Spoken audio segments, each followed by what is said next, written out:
I'm so excited to share with you part 2 of the interview I was able to do with Dr.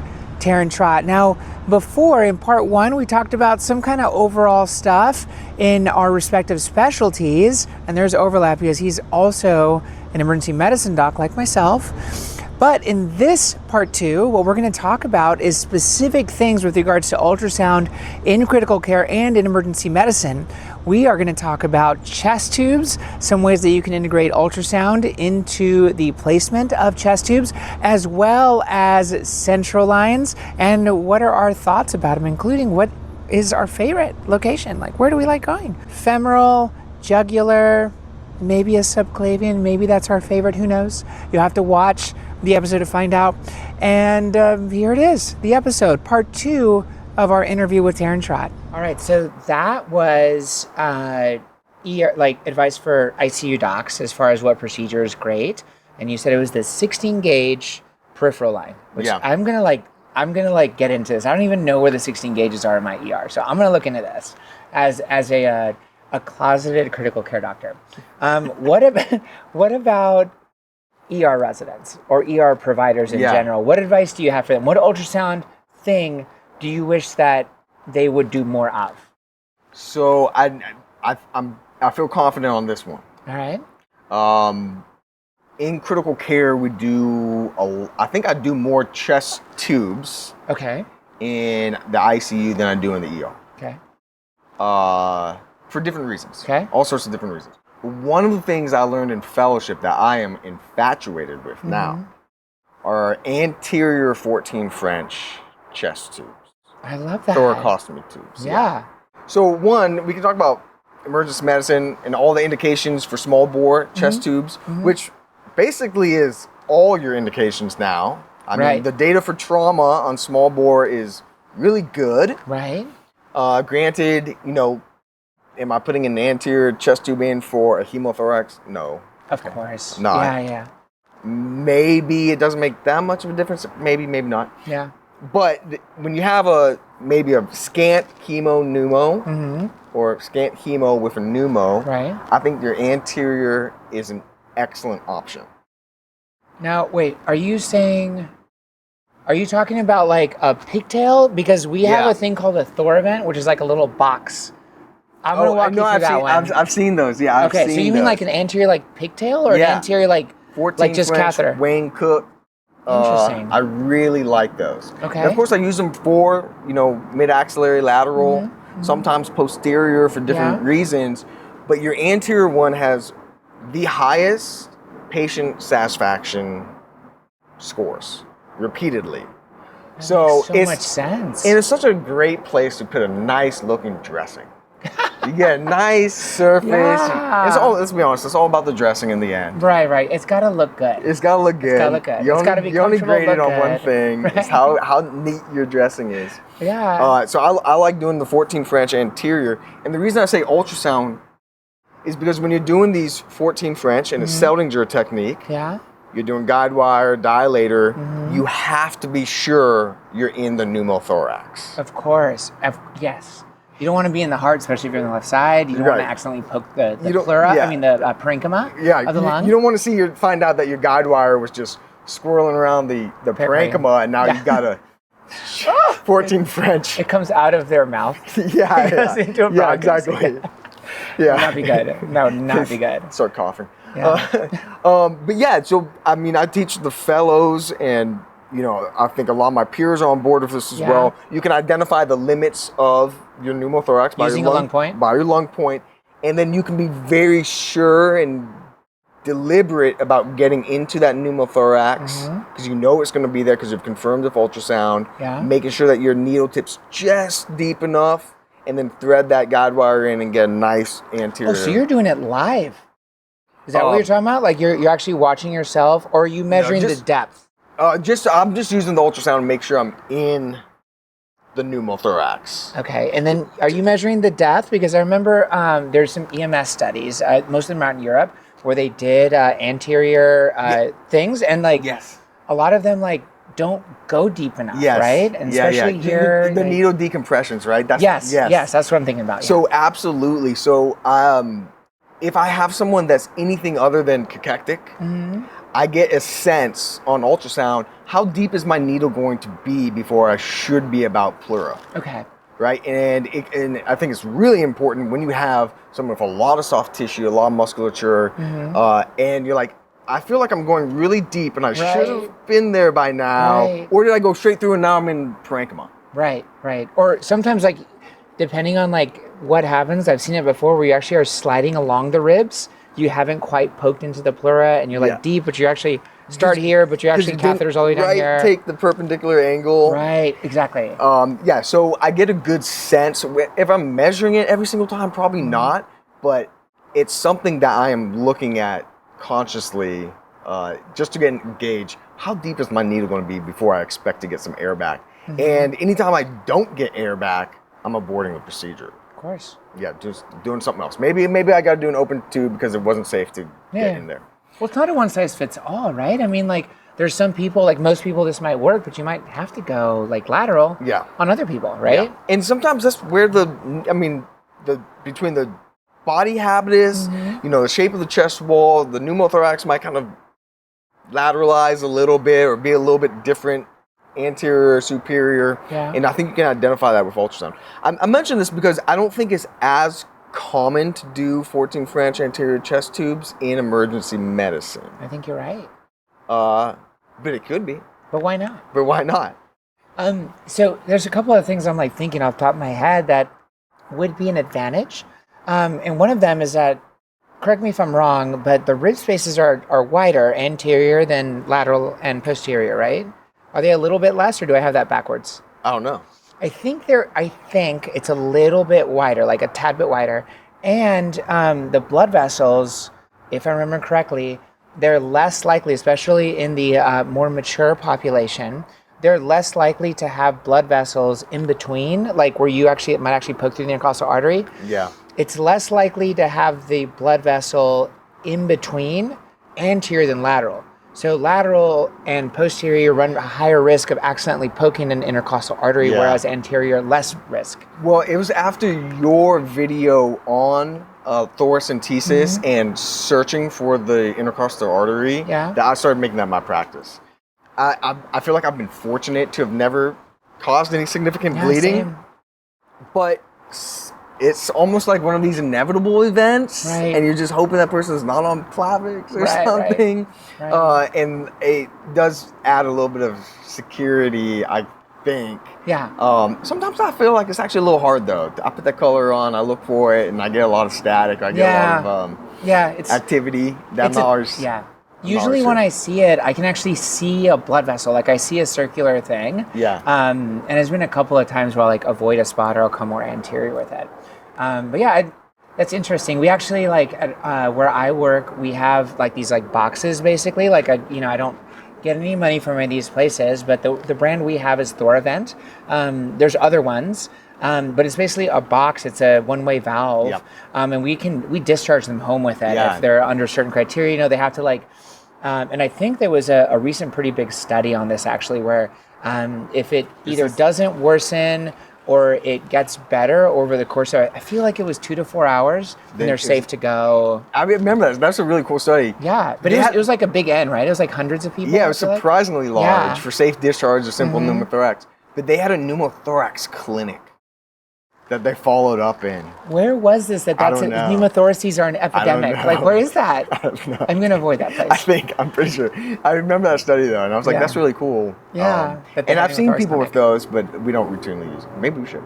I don't know, it's fair enough. I was just thinking about ER and thinking about like comfort. I'm going to take a little pause here to remind you about the Ultrasound Leadership Academy. This is a year-long ultrasound fellowship if you want it to be, but also we have just the curriculum if you just want to look at our very comprehensive curriculum that I created.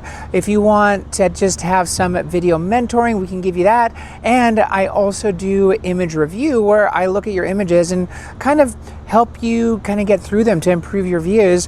You can get all of them. You can just get a component of it. Check out ultrasoundleadershipacademy.com for more information. Now, back to the video. We're kind of bouncing around a lot. I think about that with central lines a lot is if I needed a central line, where would I want a central line placed? I definitely would not want one in my groin.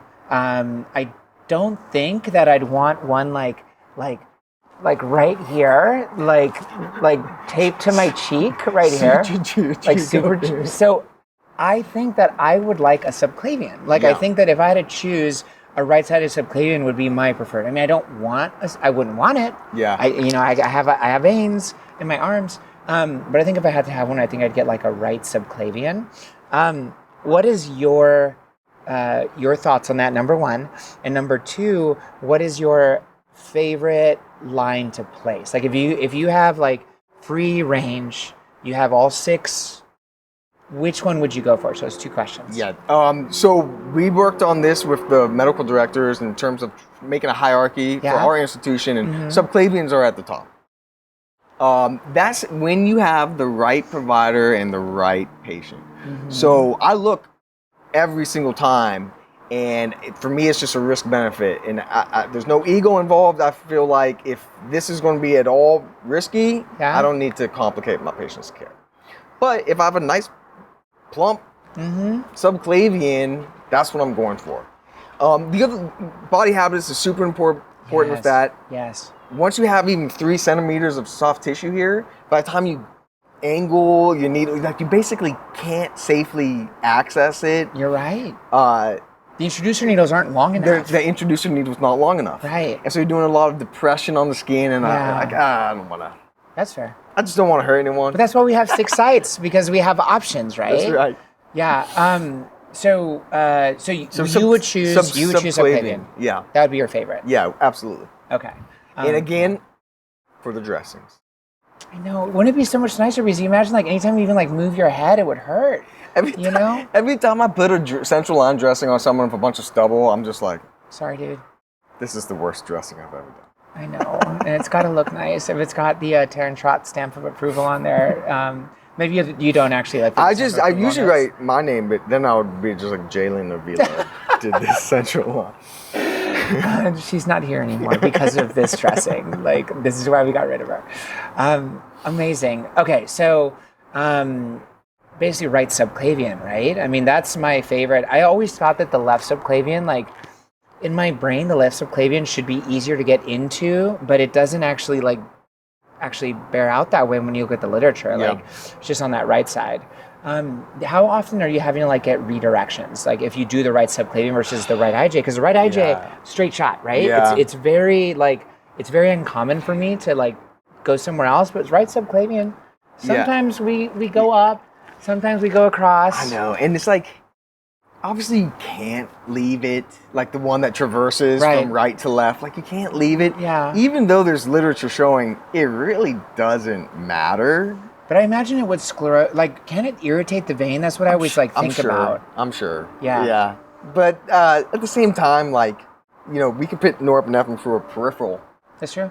So it's still central. Yeah. Maybe there's a higher thrombosis rate too. I don't know. Yeah. Ultimately, like, I don't think you're seeing a drastic complication, but you don't really want to be that person when the next week the next provider says, who the heck left this subclavian from the right? Like, you just can't. So you gotta reposition. Yeah, no, I get that. I mean, as an ER doctor, like, I just often, like, if they're sick, I'll just leave it.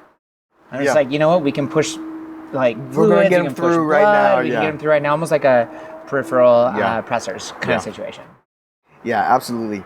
And that's one of those things where it's like, I really, like, I know you could, like, change the bevel on your needle and maybe, like, which way your guide wire is curving. Like, all these little things, but at the end of the day, it's gonna happen to you eventually. It's very frustrating. And I don't think it was anyone's fault. You just deal with it, you know what I mean? Like, access is the important part, at least initially.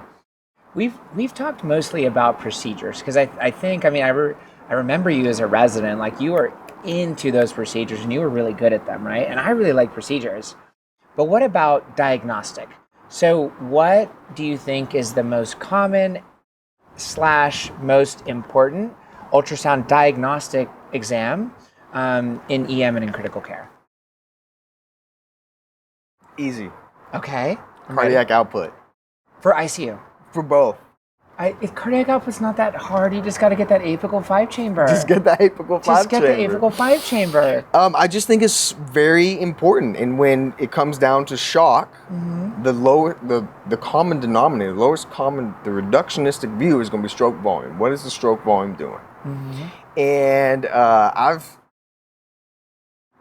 just think it's really important. I agree. Are you doing the whole thing, or are you just doing stroke volume? I mean, it's one extra thing to do, like just the VTI. Just the VTI, yeah. Because it's like just a little extra to add the heart rate as a calculation, and you can often like, if you have the Doppler spikes, you can actually like plug it in there, and the computer will spit it out for you. Yeah. But it is an extra step. So yeah. One, I would encourage anyone that's using the aortic VTI is learn your machine, because there's like.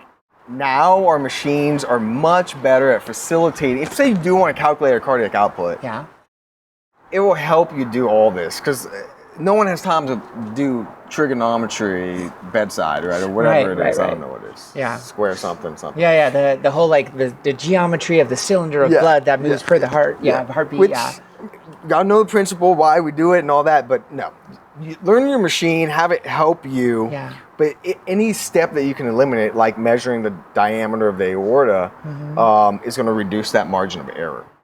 What's been your experience with the AI VTI calculators? I'm really getting into it, and at first I was pretty skeptical.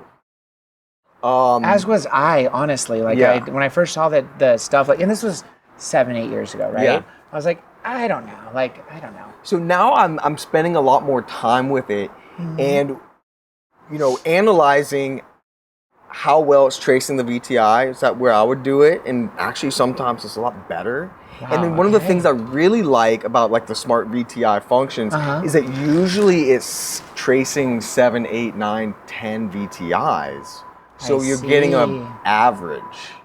And I really like that, because for me to do that, there's you'd have to actually trace them. That's too much time. We don't have time. Apparently, I'm a horrible tracer too. I mean, that's always like some erratic like square box thing. That is really weird, because you are an artist. Like, you are so good. Like, you paint beautifully, and you can't trace your VTI. So bad. It's always embarrassing. I'm always like, ugh. And you try to scroll back, and they're like, whatever. So I'm learning a lot of the smart VTIs have sensitivities, so you can increase sensitivity, decrease sensitivity, make it focus a little bit more. Oh, on the machine, you can set parameters. Wow. Yeah, so I'm trying to maximize the technology that already exists. Okay. And I think for VTI, because that is kind of a technical skill, you always want to make sure you have a good envelope, make sure you have a reproducible, signal. But I think utilizing your machine's intelligent software is probably the way to go if you're visualizing its limitations. I love that. That's like phenomenal advice. Have you heard of Moore's Law? It's like, it has nothing to do with medicine per se. So it's the concept that that processor speeds increase, they double every 2 years. And that's actually been constant since computers were invented. So maybe I should look into auto VTI again, because it's been quite a long time. And I wasn't impressed initially, but maybe I'll look into it now and see what I think. I think it's, at least the ones that I've been using, I'm much more impressed with. And there's ways, again, to modify the sensitivity or eliminate ones you don't like and stuff like that. Yeah. Include this one, don't include that one. And so it makes it a lot faster. That's brilliant. I think another advantage to having the 7 to 8 or whatever, like average, is that, if the heart is exactly in the same spot, right? Your probe is exactly in the same spot. I think you would get very accurate you'd only need to measure one, right? Right. But usually if the patient's alive and breathing, there's going to be movement of the chest wall, right? If the patient's heart is jiggly, you're not necessarily going to measure right in the center of that flow all the time, because your Doppler signal is moving within. Yeah. Well, the Doppler signal is moving, right? And the gate doesn't move, right? Yeah. And you might have a complete difference. We've talked about this before, off camera. We've talked about it for volume responsiveness, how it's a little tricky sometimes. Yeah. Because just the heart moving, swinging, can create a 20% difference in the VTI, right? Yeah. And that's a whole nother discussion, what to do with volume responsiveness. Yeah. Do you ever add the IVC? So I've been using the IVC more recently. I mean, I think it's a good tool for IVC, central venous pressure. Yeah. For differentiating shock. Okay. For example, I had a patient that was billed to me as hemorrhagic shock. Okay. Was getting massive transfusion. Like internal hemorrhagic shock, or what? Or was it trauma? I don't know where this blood was supposed to be. I don't know. So you were presented a patient that said hemorrhagic shock. Hemorrhagic shock. Okay. And what I saw on my exam was very low EF visually, and a giant IVC. Ooh. And for someone that's peri-arrest, giving blood to that. I just don't think you're in hemorrhagic, like empty blood volume shock with a plethoric IVC and hepatic vein dilation. I'm not sure what my false negative on that would be. But I just don't think that's going to be a thing. So I think it can help in the right situations. A lot of the times, it's like we know about the CVP, you're going to include it to help your argument when you want to, and you're going to ignore it when you don't. Yeah, but that's like a white count too. Yeah, exactly. You know what I mean? Like, I don't know. Like sometimes the white count is like helpful and sometimes it's not. What's like the Dotyism for the white count? He says,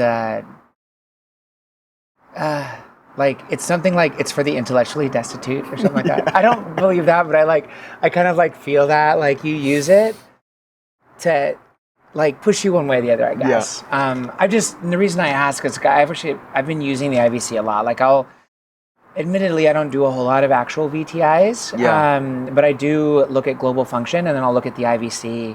And oftentimes it pushes me one way or the other while I'm waiting for other stuff. And I enjoy a certain lecture I give on CVP.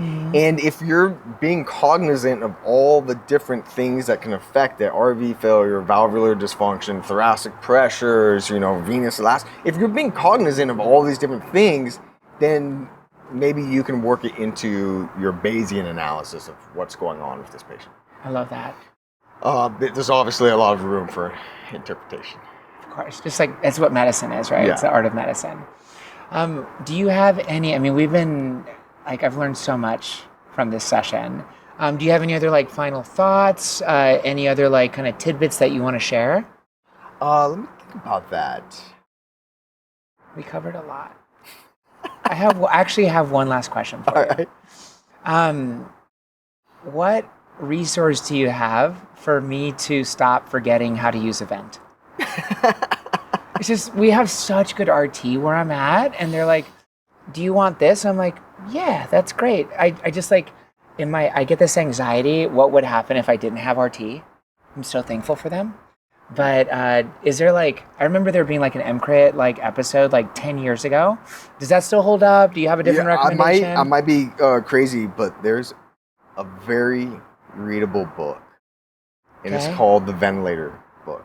Okay. It's like green. It's green. It's the green book. Yeah, it's still a classic. I read it in residency. Yes. I'm going to read it again. It's like a casual read too. Yeah.